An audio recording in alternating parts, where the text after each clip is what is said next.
지난 월요일이죠. 9월 3일 그리고 화요일 9월 4일까지 제가 노인대에서 여행 갈 그 장소를 미리 답사를 하고 수안보 파크 호텔에서 중서울로의 교육자 모임이 있어서 참석을 했습니다. 함께 예배하고 특강을 하고 목회 이야기를 나누고 기도하고 친교하는 시간을 가졌습니다. 아마 여러분들이 잘 아실 겁니다. 우리 목사님들을 다 목인교회 이야기, 월곡 우리 교회 이야기, 초대교회 이야기, 또 수정교회 이야기, 또 양주에 있는 우리 교회 이야기, 베델교회 이야기, 주동행교회 이야기, 여러 이야기들을 다 목사님들 또 사모님들을 통해서 이제 듣게 되었습니다. 그 이야기를 쭉 들으면서 제가 들었던 생각이 하나 있습니다. 여러분은 목사라는 직업을 어떻게 생각하십니까? 직업이란 말도 좀 웃기지만 아마 대부분은 뭐 성직이다. 아무리 실컷 말해도 다 우리가 성직으로 부름받다 해도 나보다는 그래도 더 뭐 영광스럽다 또는 존경받을 만하다. 뭐 그 정도는 아니더라도 그래도 하나님의 일을 한다. 막 이렇게 여기지 않겠습니까? 근데 제가 가서 이야기를 쭉 들으면서 목사라는 직업은 저주받은 직업이구나. 이런 생각을 하게 되었습니다. 나름대로 좋은 대학을 나와서 직장 생활을 하다가 하나님의 부르심이 있다라고 목회의 길을 왔습니다. 근데 벌써 16년째인데 늘 힘듭니다. 조금 양육해 놓으면 틀어져 버리고 뭐 이런 이야기들이 뭐 수도 없습니다. 여러분들에게 말하자면. 어떤 분은 일본까지 유학도 갔다 오셔고 아니 있을 만큼 있는 분인데 또 이것이 부르심이라고 왔는데 가장 인생에 힘든 것이 목회랍니다. 다른 일을 다 해봤는데 목회처럼 힘든 것이 없답니다.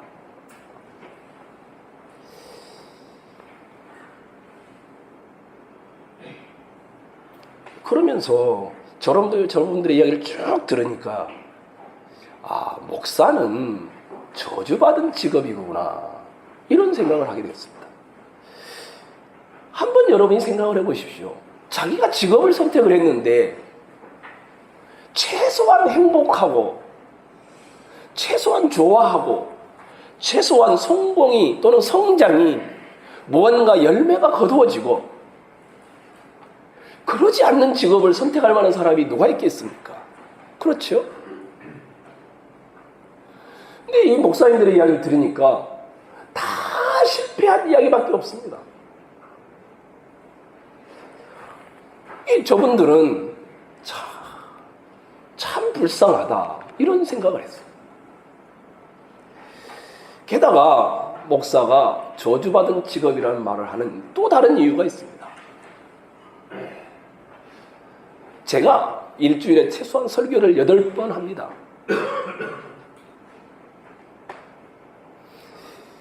제가 설교한 대로 살까요? 못 살까요? 아마 여러분이 말하지 않아도 잘 아실 겁니다. 제가 설교한 대로 살지 못합니다.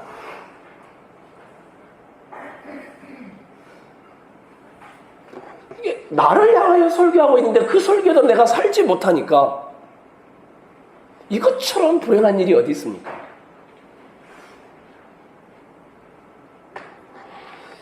무엇보다 목사라는 직업이 성공, 칭찬, 성장, 영흥, 잘됨, 행복 이런 것들을 위해 부름받지 않았다라는 것입니다. 어쩌면 이 세상에서 실패하는 일을 위해 부름을 받았습니다. 그래서 저는 이 목사라는 직업은 저주받은 직업이다, 이렇게 생각합니다. 반대로 성공하고 칭찬받고 행복하고 존경받고 영웅이 되고자 한다면 그 사람은 목회의 길을 가서는 안 됩니다. 다른 길을 가셔야 합니다. 저는 오늘 여러분과 이 이야기를 하려고 합니다. 하나님이 우리를 불렀는데 어떤 자리에 두셨는가? 이 이야기입니다. 여러분이 생각하는 기독교와 성경이 말하는 기독교가 너무 다르다라는 것입니다. 스토리의 시작은 여러분이 잘 알고 있는 출애굽기 9장 1절로 7절입니다. 파리 재앙에 있고 나서 얼마간의 시간이 지났겠죠. 하나님께서 모세와 아론을 다시 불렀습니다. 모세를 부르시어 애굽 왕이 있는 궁에 들어가서 다시 말하라고 합니다.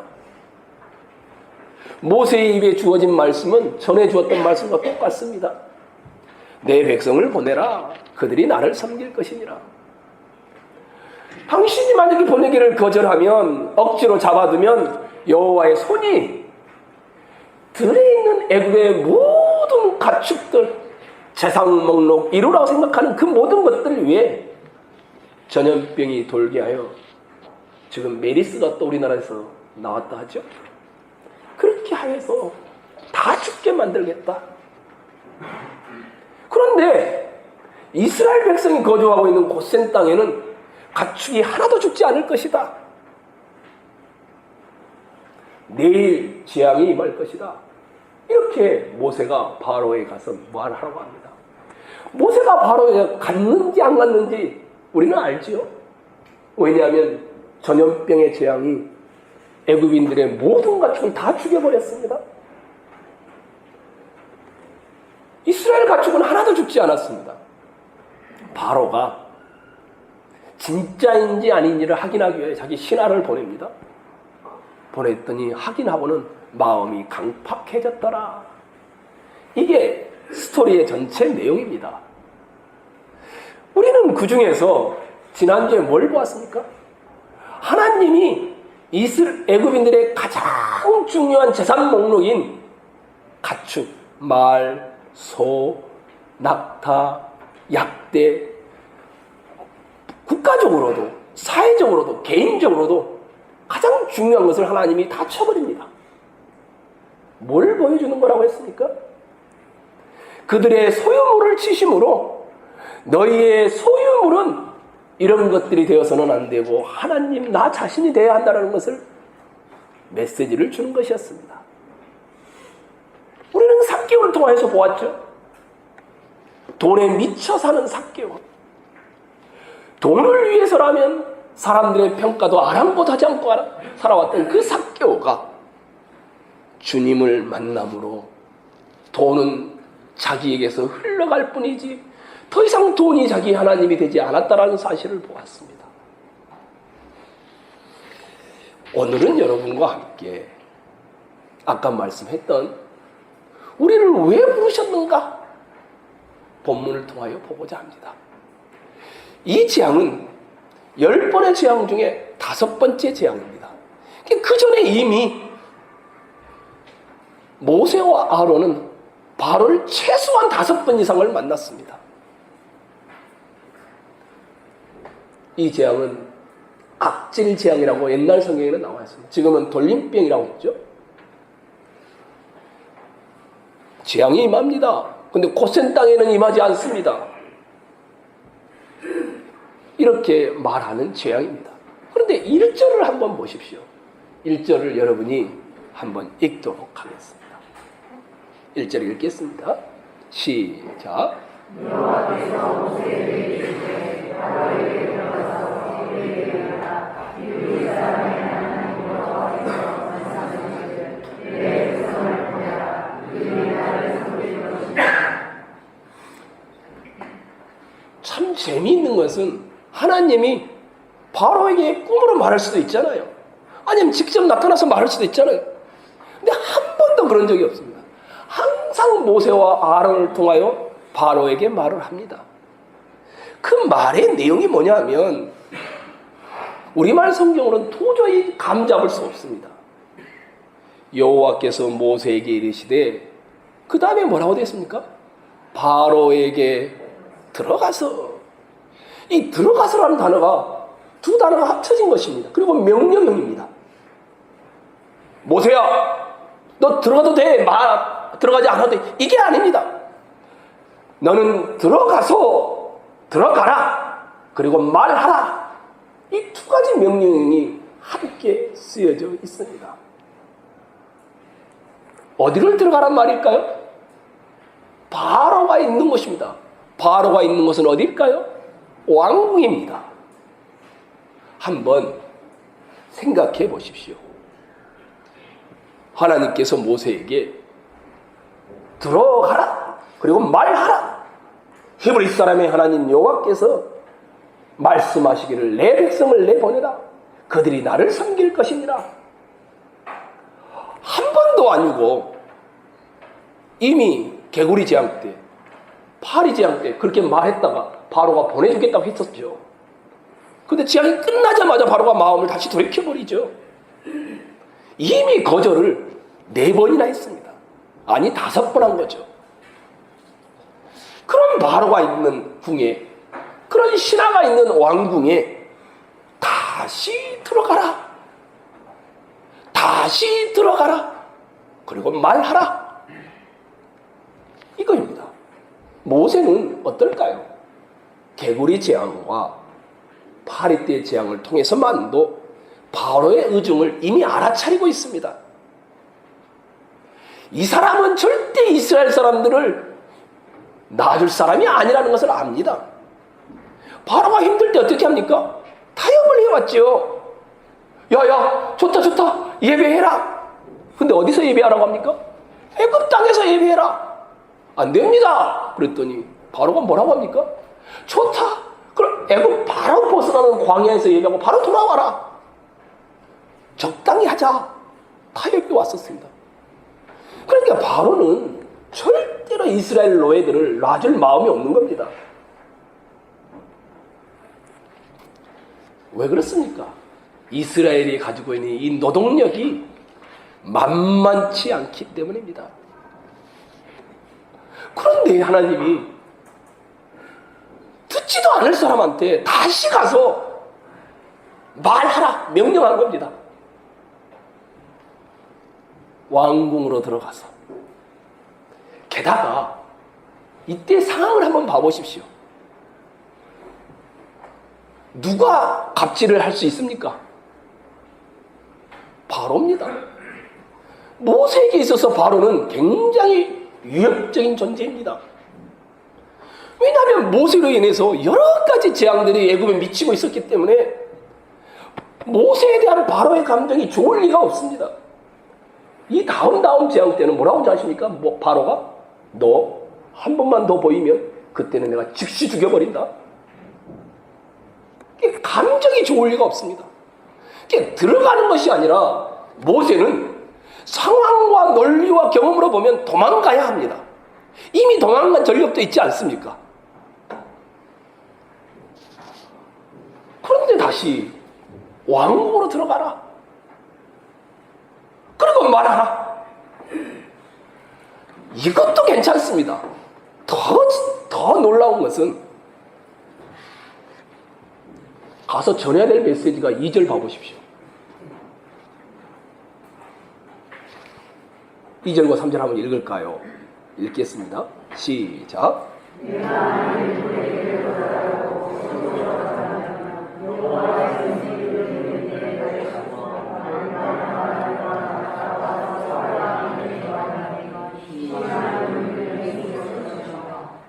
아니 국가적으로 가장 중요하고 군사적으로 중요하고 경제적으로 중요하고 개인적으로도 가장 중요한 재산 목록을 하나님이 다 죽이겠다라는 겁니다. 심판의 메시지를 전하는 것입니다. 이미 모세는 경험을 했습니다. 8장 2절에 개구리 재앙 때 내가 만일 보내기를 거절하면 근데 바로가 안 보냅니다. 8장 21절에도 내가 만일 내 백성을 보내지 않으면 바로는 그 이야기를 듣고도 안 보냈습니다. 그럼에도 불구하고 다시 왕궁으로 들어가서 뭘 하랍니까? 심판의 메시지를 전하라는 것입니다. 여러분이 모세라면 어떨 것 같습니까? 들어갈 수 있겠습니까?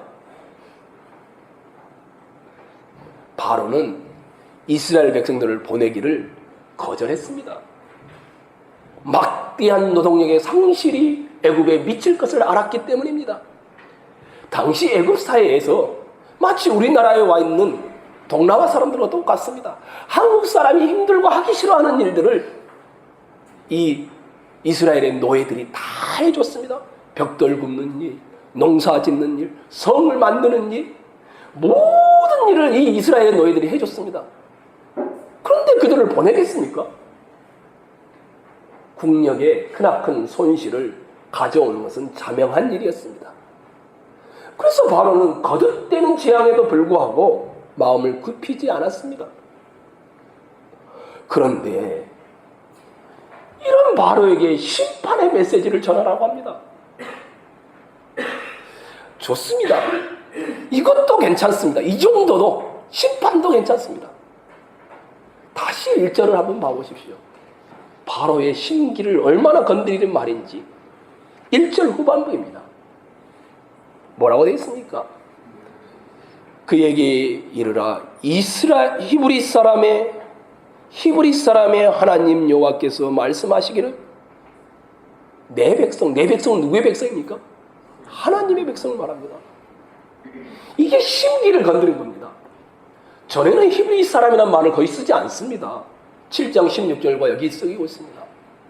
히브리 사람이라는 말은 뭔 말이냐면 이주해온 사람들, 그러니까 다시 이주해 갈 사람들, 이런 말입니다. 그러니까 바로의 심기를 건드는 겁니다. 우리는 애굽에 있을 사람이 아니고 우리 조상들이 갈대아 우르에서 가나안으로 이주해 왔듯이 우리도 이곳에서 가나안으로 이주해 갈 사람들이다. 우리는 당신의 백성이 아니고 히브리 사람의 하나님 여호와의 백성이다. 이스라엘이 자기 노예인데 심기를 건드리는 말을 가서 하라는 말입니다. 그러니까 여러분이 모세라고 생각을 해보십시오. 아니 하나님의 약속은 좋다 이겁니다. 그래 너희가 하나님의 백성이라는 것도 좋다 이겁니다. 이스라엘 백성은 당신의 소유가 아니고 하나님의 소유이며 이스라엘 백성은 건너가서 하나님을 섬겨야 될 자들입니다. 하나님이 모세를 보내는데 어떤 곳으로 보내고 있는 것입니까? 왕국으로 보내고 있습니다. 애굽의 중심지입니다.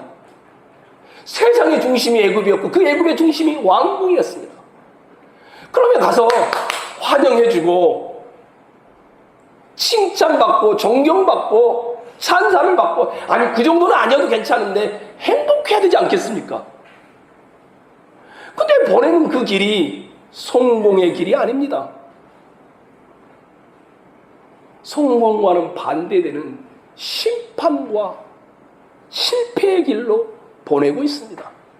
하나님이 모세를 부르셔서 보내고 있는 그 길이 성공이 아닌 길을 가도록 모세를 불러 바로의 왕궁에 들어가서 전하라고 합니다.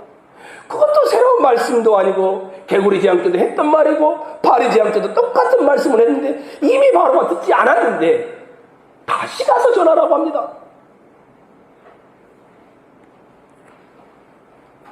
히브리 사람의 하나님 여호와께서 말씀하시기를 이스라엘 백성은 내 백성이다. 그러니 광야 건너가서 예비하도록 해라. 이게 모세는 하나님이 부르셨는데 어떤 부름이냐면 사람들이 찬사를 받고 칭찬을 받고 존경을 받고 영웅이 되는 부르심이 아니라 실패의 자리로 불러놓았다는 것입니다.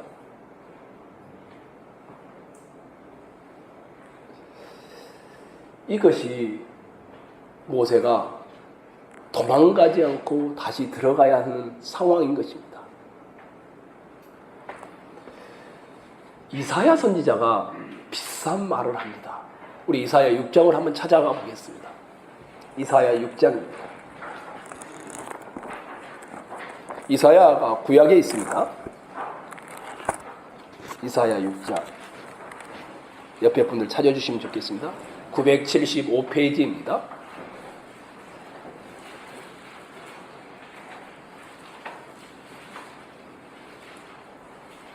(8절부터) (13절까지)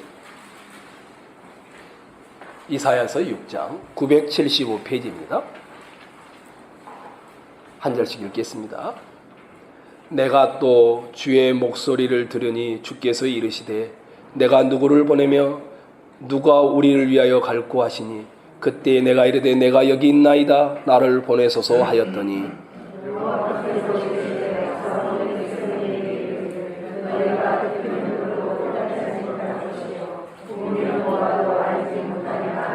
이 백성의 마음을 둔하게 하며 그들의 귀가 막히고 그들의 눈이 감기게 하라. 염려하건대 그들이 눈으로 보고 귀로 듣고 마음으로 깨닫고 다시 돌아와 고침을 받을까 하노라 하시기로.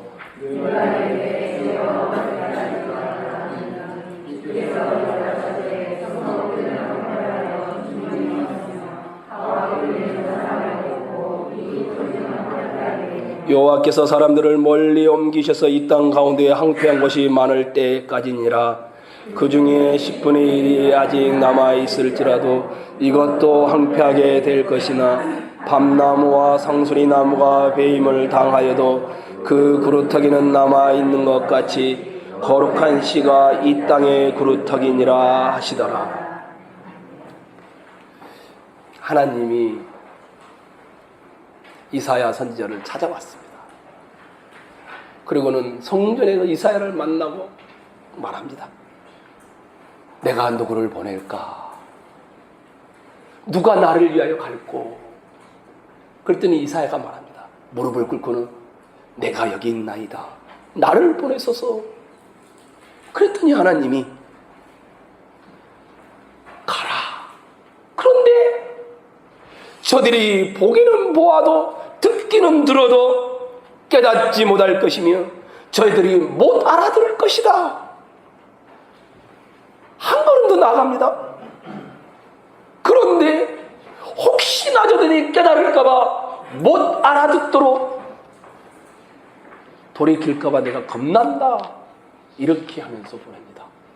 하나님이 이스라엘을 불러놓고 이스라엘 백성들을 향하여 보내는데 성공의 길이 아닙니다. 사람들이 알아듣지 못하기도 실패의 길로 보내고 있습니다. 저들은 네가 가서 아무리 말을 해도 보기는 보고 듣기는 들어도 깨닫지 못할 것이다. 저들은 다 장님이고 기머거리다. 그리고는 말합니다. 그래서 다 쫓겨날 것이다. 다 뽑힐 것이다. 다 포로가 될 것이다. 그럼 질문이 그러죠. 그런데 왜 보내십니까? 왜 그런 실패의 자리로 보내십니까? 13절을 보십시오. 다 쫓겨갈 것이고 다 뽑힐 것이고 다 포로가 될 것이다. 완전히 파괴될. 그런데 13절 읽겠습니다. 시작. 그 중에 10분의 1이 아직 남아있을지라도 이것도 황폐하게 될 것이나 밤나무와 상수리나무가 배임을 당하여도 그 그루터기는 남아있는 것 같이 거룩한 씨가 이 땅의 그루터기니라 하시더라. 그 실패의 자리에 가서 전에서 다 못 알아듣는데 그 중에 쫓겨나 버리고 난 다음에 배임을 당한 나무에서 다시 싹이 나는 거룩한 남은 자들이 있단다. 그 소수를 위해서 보낸다라는 겁니다.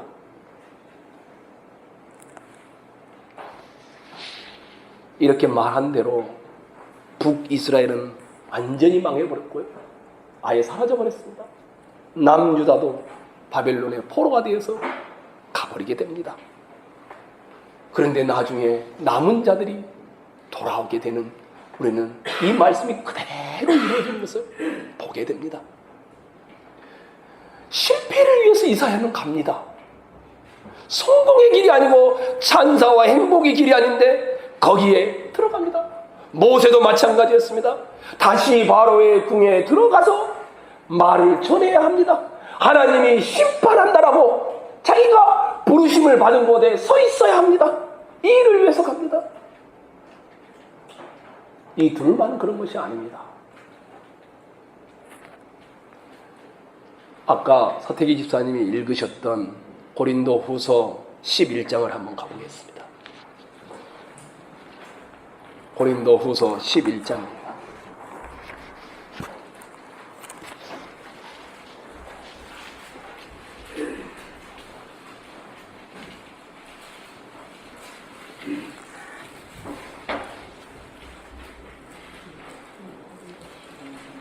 신약성경 298페이지입니다. 18절부터 한 절씩 우리가 27절까지 읽겠습니다. 여러 사람이 육신을 따라 자랑하니 나도 자랑하겠노라.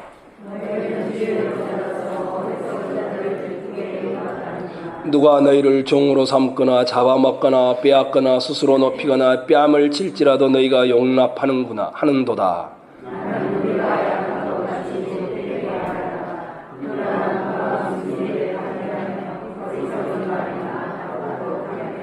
그들이 히브리인이냐 나도 그러하며 그들이 이스라엘인이냐 나도 그러하며 그들이 아브라함의 후손이냐 나도 그러하며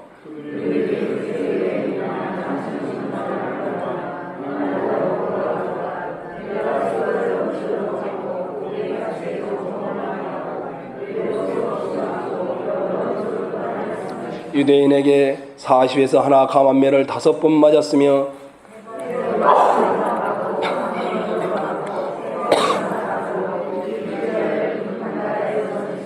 여러 번 여행하면서 강의 위험과 강도의 위험과 동족의 위험과 이방인의 위험과 시내의 위험과 광야의 위험과 바다의 위험과 거짓 형제 중의 위험을 당하고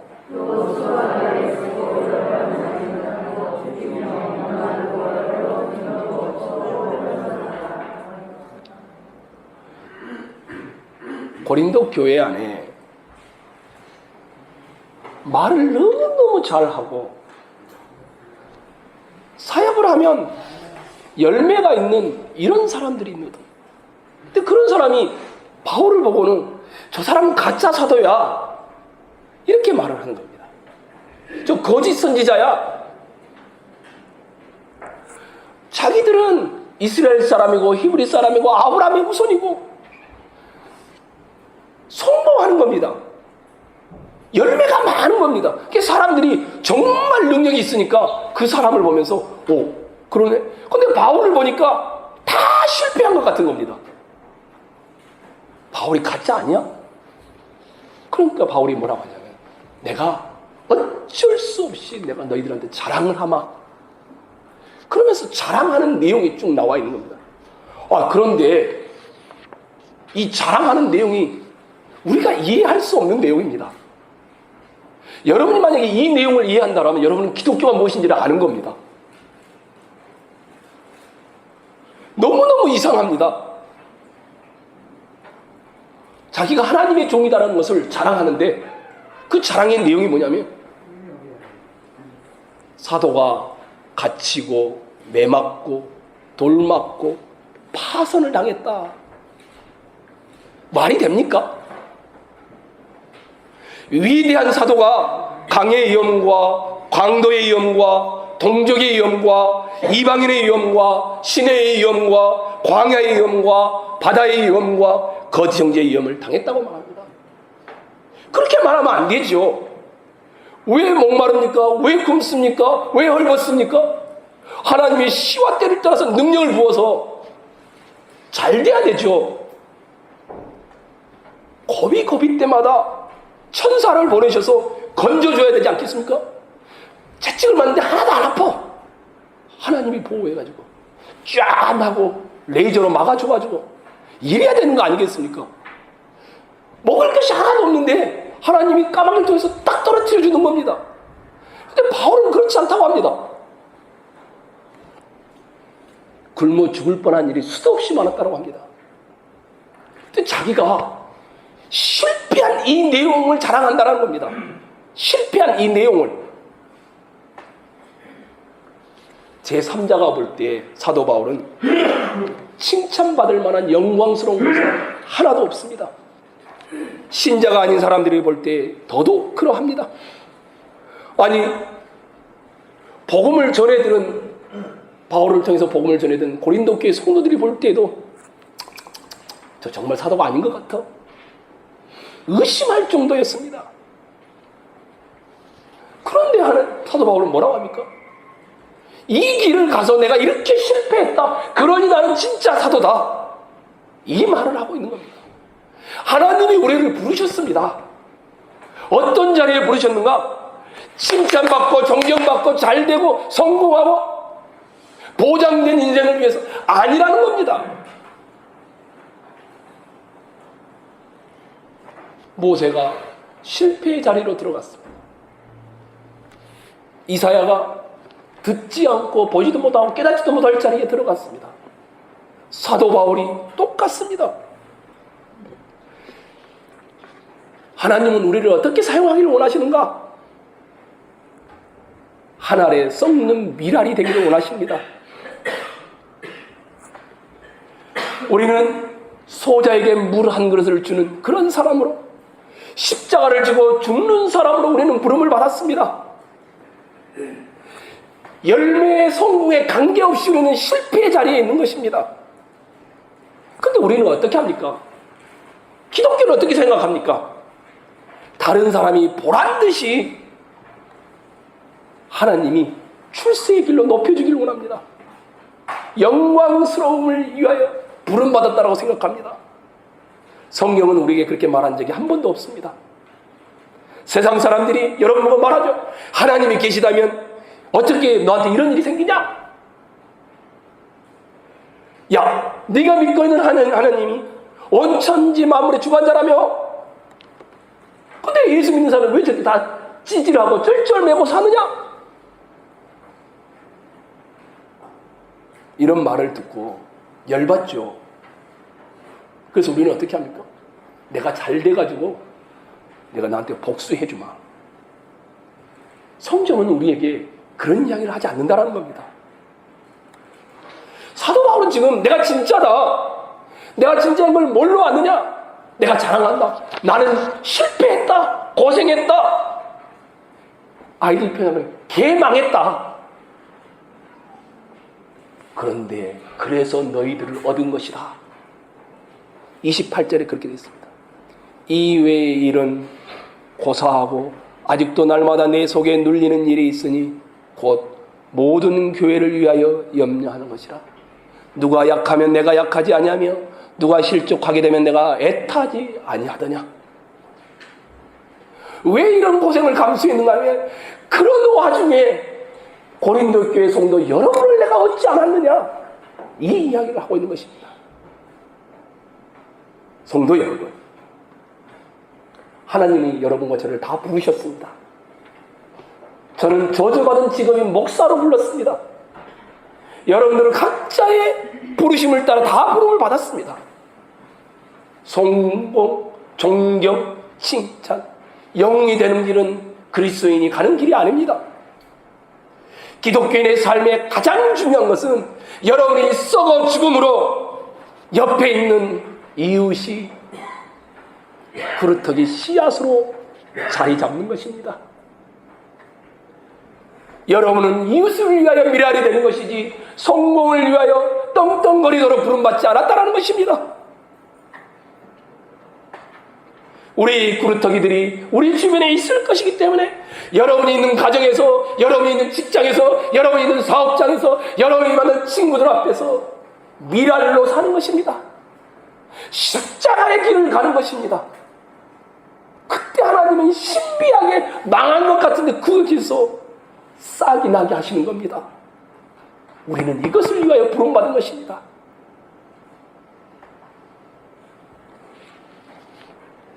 내가 너희 영혼을 위하여 크게 기뻐함으로 재물을 사용하고 또 내 자신까지도 내어주리니 너희를 더욱 사랑할수록 나는 사랑을 덜 받겠느냐.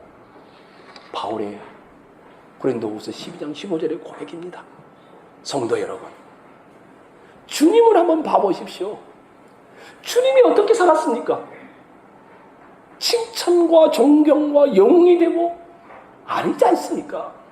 십자가의 길을 가셨습니다. 그래서 여러분을 얻어낸 거 아닙니까?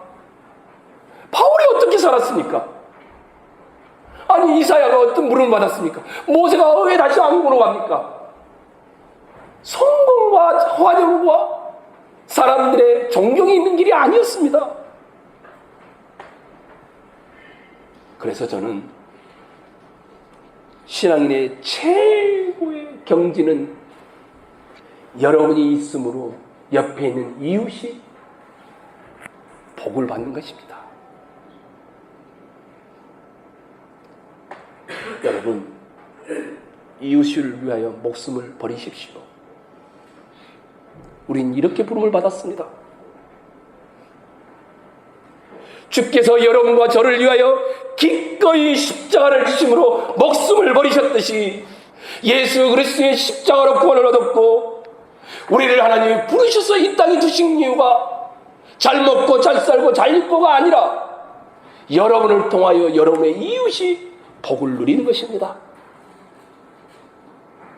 이걸 모르니까 기독교를 늘 행복, 평안, 잘 되는 것, 성공하는 것. 하나님이 기뻐하시는 것은 저 한 영혼이 싹을 트기 위하여 나는 손해봐도 괜찮아. 저 한 영혼이 믿음이 들어가기 위하여 나는 믿져도 괜찮아. 나는 고생해도 괜찮아. 이런 자로 우리를 부르신 겁니다. 성공과 칭찬과 평안과 행복은 주님 나라 가서 누리십시오. 이 땅에서 누린 만큼 주님 나라에서는 없습니다. 예수님이 가시관을 쓰시고 홍포를 입으시고 채찍을 맞으시면서 십자가를 지고 가신 것 같이 여러분과 저도 그런 부르심을 받았다는 것을 기억했으면 좋겠습니다. 목사 안 돼도 괜찮습니다. 아니 목사하지 마십시오. 여러분이 있는 자리에서 십자가를 드러내는 그 삶으로 여러분을 불렀다는 사실을 잊지 마십시오. 고생될 게 있죠. 자존심이 상하겠죠. 손해도 오겠죠. 정당성을 말하고 싶을 때도 있겠죠. 그러나 그것보다 앞서서 저희 영혼을 궁일이 여길 줄 아는 여러분이 되었으면 좋겠습니다. 나의 달려갈 길과 주 예수께 받은 사명 곧 하나님의 은혜의 복음 증거하는 일을 마치려 하면은 나의 생명을 조금 더 귀한 것으로 여기지 아니하노라. 우리를 부른 목적을 따라 사도 바울이 걸어갔다 이겁니다. 너는 말씀을 전파하라. 때를 얻든지 못 얻든지 항상 힘쓰라. 범사의 오래 참음과 가르침으로 경책하며 경계하며 구원하라. 어느 곳에 있든지 십자가 드러나는 삶을 살라는 것입니다. 여러분과 저는 이것을 위해 부름받았습니다. 그러니 주어진 가정, 주어진 사업장, 주어진 직장에서 여러분을 통하여 여러분의 동료와 여러분의 가족 식구들과 여러분의 사업장의 동료들이 복을 받기를 소망합니다.